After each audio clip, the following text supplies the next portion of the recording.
प्रिय विद्यार्थी मित्रांनो, मी दीपाली कुलकर्णी देशमुख माझ्या विंग्स ऑफ फिजिक्स या चॅनलमध्ये आपलं सगळ्यांचं मनपूर्वक स्वागत करते. आपण सीईटीच्या परीक्षेसाठी जे खूपदा विचारलेले प्रश्न आहेत, म्हणजेच most repeatedly PYQ series for CET exam he series सुरू केलेली आहे. त्याचा दुसरा भाग आपण बघतो आहोत आणि चॅप्टर आहे रोटेशनल डायनॅमिक्स. तर बघा, तुम्ही जर फर्स्ट अटेम्प्टचं निरीक्षण केलं असेल तर तुमच्या असं लक्षात आलं असेल की 2025 चे पीवायक्यू खूप जास्ती प्रमाणात विचारले गेले आणि जे मोस्ट रिपीटेडली आस्क आहेत ते प्रश्न विचारले गेलेत आणि म्हणून ते तुम्हाला रेडीमेड स्वरूपात उपलब्ध करून द्यावेत म्हणून मी ही सिरीज सुरू केलेली आहे. तर वेळ न घालवता सुरू करूयात आपण आजचा पहिला प्रश्न.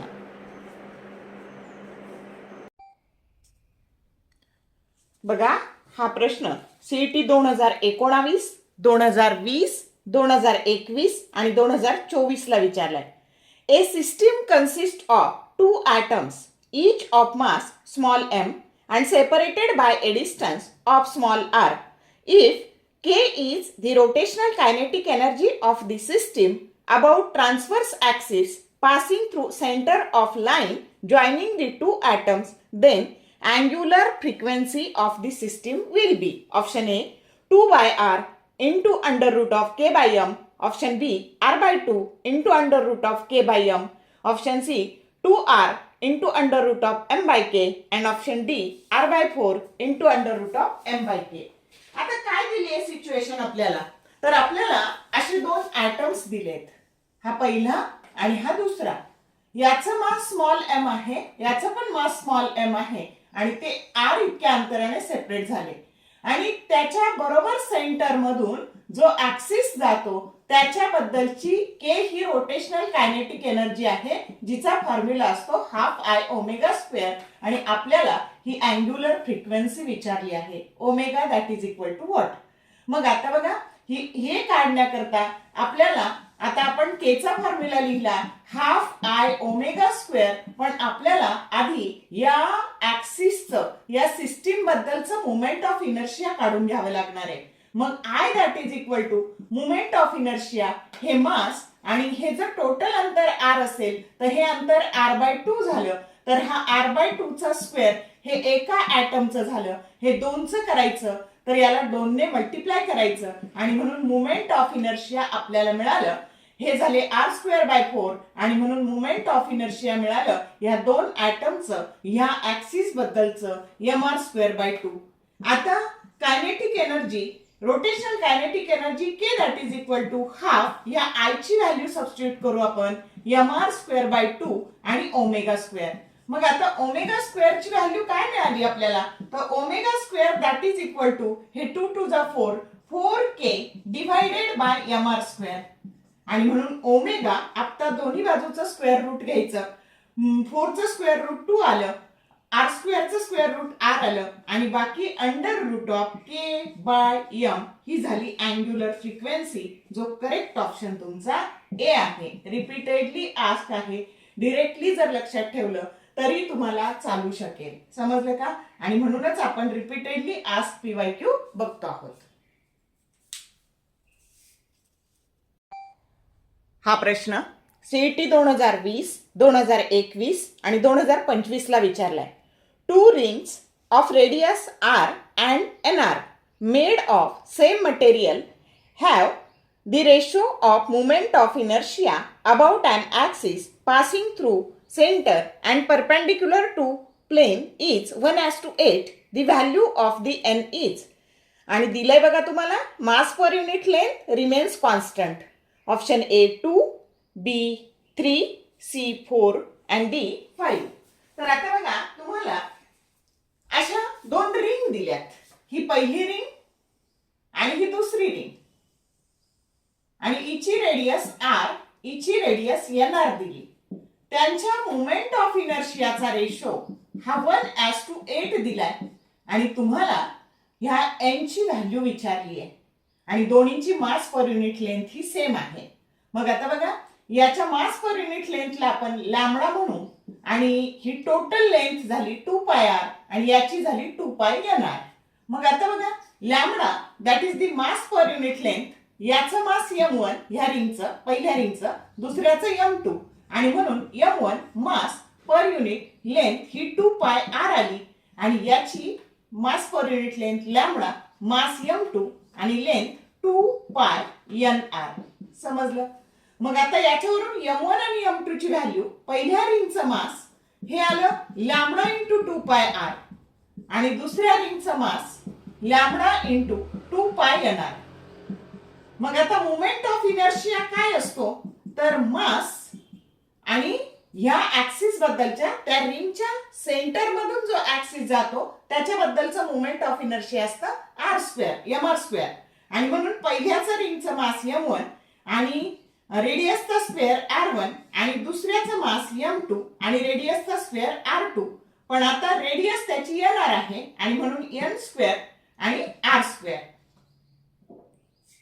सॉरी ही rच आहे म्हणजे हे m1 r स्क्वेअर आणि हे m2 n square r square. मग आता ह्या m1 ची आणि m2 ची किंमत आपण सबस्टिट्यूट करू.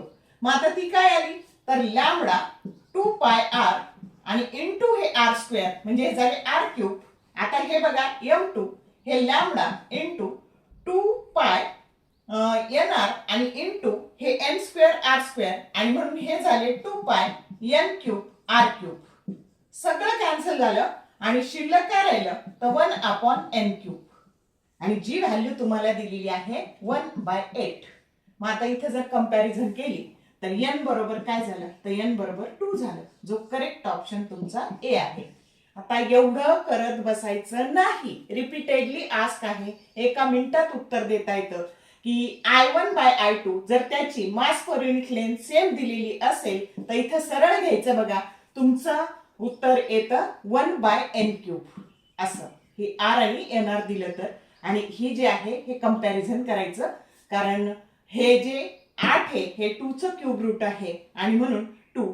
आता इथं जे काही व्हॅल्यू देतील त्याचे फक्त कंपॅरिझन करून प्रश्न सोडवायचा. आता पुढचा याच्यावरच आधारित प्रश्न आहे जो आपण एका सेकंदात सोडवू. ट्रिक कळली का? इतकं करत बसायचं नाही. इतक्या सोप्या पद्धतीने उत्तर देता येतं. आता हा प्रश्न सीईटी 2022, 2024 आणि 2025 ला विचारलाय बघा. 2 circular loops P and Q of radii R and NR are made respectively from a uniform wire. Moment of inertia of loop Q about its axis is 4 times that of loop P about its axis. The value of n is option A 2 raised to minus 2/3, B 2 raised to 2/3, C under root of 2 and D 2 raised to 1/3. आता इथं काय दिलंय तर तुम्हाला moment of inertia आता 2 loop म्हणजेच ring आहे हे लक्षात ठेवा. याला P म्हणायचं याला Q म्हणायचं आणि इथे जी रेडियस आहे ही R आणि इथे nr असं दिलेलं आहे. मग आता बघा तुम्हाला मोमेंट बाकी सगळं सेम येणार आहे. सोडवण्याची पद्धत ही सगळी सेम येणार आहे आणि इथं मात्र तुम्हाला काय दिलंय तर moment of inertia of A P म्हणजे ही Q IQ that is equal to 4 times moment of inertia of A P. मग आता इथे हे IQ जर आपण टाकलं 4 times IP इथे बघा हे 4 times IQ that is equal to एक minute IQ that is equal to इथे जर आपण टाकून दिलं की 1/4 आणि आता तुम्हाला माहितीये हे काय येतं तर हे 1/n क्यूब येतं. बाकी सगळं लूप म्हणजेच रिंग कन्सिडर करायचं. मग एवढी सगळी प्रोसिजर न करता डायरेक्ट आता तुम्ही करू शकता की 4n cube that is equal to 4.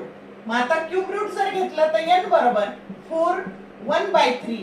आता हा कशाचा स्क्वेअर आहे तर 4 हा 2 चा स्क्वेअर आहे रेस टू 1/3 म्हणजेच 2 रेस टू 2/3. समजलं? एवढ्या सोप्या पद्धतीने सोडवायचं जो करेक्ट ऑप्शन तुमचा बी आहे. पद्धत कळली का? लूप असू द्या रिंग असू द्या तर अशा पद्धतीने इथे फक्त असे 2 मोमेंट ऑफ इनर्शिया घ्यायचे आणि n क्यूब बरोबर ती व्हॅल्यू इक्वेट करायची आणि उत्तर एका सेकंदात सोडून काढायचं. इथं बरोबर तुम्हाला त्या पद्धतीने तशा व्हॅल्यू दिलेल्या असतील. कळली trick?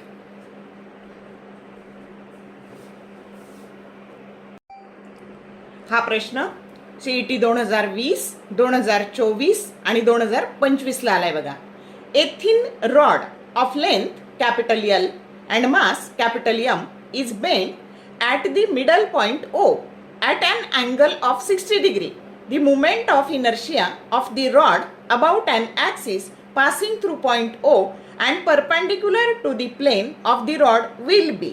Option A, ml square by 6, B, ml square by 12, C, ml square by 24 and D, ml square by 3. आता बघा आपल्याला असा रॉड दिलाय ज्याची लेंथ L आहे आणि त्याचं हा रॉड आहे आणि त्याची मास कॅपिटल M आहे. त्याला या पद्धतीने हाफ मध्ये डिवाइड केलं. मग आता ही लेंथ L/2 झाली आणि ही पण लेंथ L/2 झाली. मास पण काय झालं, हे मास M/2 झालं, याचं पण मास M/2 झालं आणि तुम्हाला या ऍक्सिस बद्दलचं O पॉइंट मधून जाणारा ऍक्सिस आहे, दोन्हीमध्ये अँगल 60 डिग्री दिलाय आणि त्याच्याबद्दलचं मोमेंट ऑफ इनर्शिया विचारलं. मग आता मोमेंट ऑफ इनर्शियाचा फॉर्म्युला असतो मास. आता हा जो आहे हा वन एंड येणार आहे. ह्या रोडचा हा जो ऍक्सिस आहे तो passing through it's one end. मग आता ह्या पहिला तुकडा आणि दुसरा तुकडा म्हणजे 2 टाइम्स ml स्क्वेअर बाय 3 हा झाला फॉर्म्युला. म्हणजे आपण जेव्हा एका एंड मधून रॉडच्या एका एंड मधून ऍक्सिस जातो त्याच्याबद्दलचं मोमेंट ऑफ इनर्शिया असतं ml स्क्वेअर बाय 3. आता हा पहिला आणि हा दुसरा म्हणून याची 2 वेळा आपल्याला 2 टाइम्स करावं लागेल. पण आता या केस मध्ये मास काय झालेला आहे, M/2 झालेला आहे आणि लेंथ काय झालेली आहे L/2 त्याचा स्क्वेअर आणि डिवाइडेड बाय 3. हे 2 आणि हे 2 कटले आणि इथे ml स्क्वेअर बाय 4 झालं. I that is equal to ml square by 4 divided by 1/3 आणि म्हणून तेच झाले तुमचे 3/1 तेच झाले 1/3 आणि मग तुमचा करेक्ट ऑप्शन आला ml स्क्वेअर बाय 12. समजलं का? एवढं सोपं आहे. म्हणजे हा अँगल कितीही देऊ द्या, 45 देऊ द्या, 60 देऊ द्या, 35 देऊ द्या, कितीही अँगल दिला तरी उत्तर त्याचं ml स्क्वेअर बाय 12च येणार आहे. रिपीटेडली आस्क आहे, एवढं करायची गरज नाही. आलं लक्षात? जेव्हा एक रॉड बरोबर असा 2 इक्वल पार्ट्स मध्ये डिवाइड केला आणि ह्या त्याच्या बरोबर मधून जाणाऱ्या पॉइंट बद्दलचं मोमेंट ऑफ इनर्शिया विचारलं तर डायरेक्टली उत्तर लिहून टाकायचं ml स्क्वेअर बाय 12. इतकं करत बसायची गरज नाही. तर बघा आजच्या ह्या सेकंड पार्ट मध्ये आपण खूप साऱ्या गोष्टी पाहिल्या, लॉंग कटने पाहिल्या, शॉर्टकटने पाहिल्या. तुम्ही हाय स्पीड वर त्याला बघा आणि असे शॉर्टकट लिहून काढा. नक्की हे प्रश्न पडणार आहेत आणि त्याचा तुम्हाला उपयोग होणार आहे. व्हिडिओ आवडला असेल लाईक करा, शेअर करा, कमेंट करा. All the best for your study and thank you for watching this video.